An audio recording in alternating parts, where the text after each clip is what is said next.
Hello guys, in today's video I'm gonna show you how to download your information on your account sensor on your account on Messenger, easy and quick.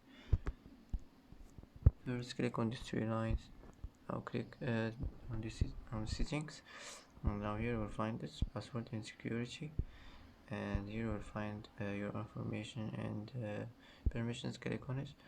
Now here you'll find download your information. Click request download and click like this, and here click submit request, and that's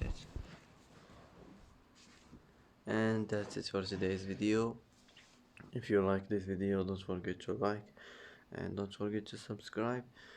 I hope this video is helpful for you, and thanks for watching until the end, and see you in the next video.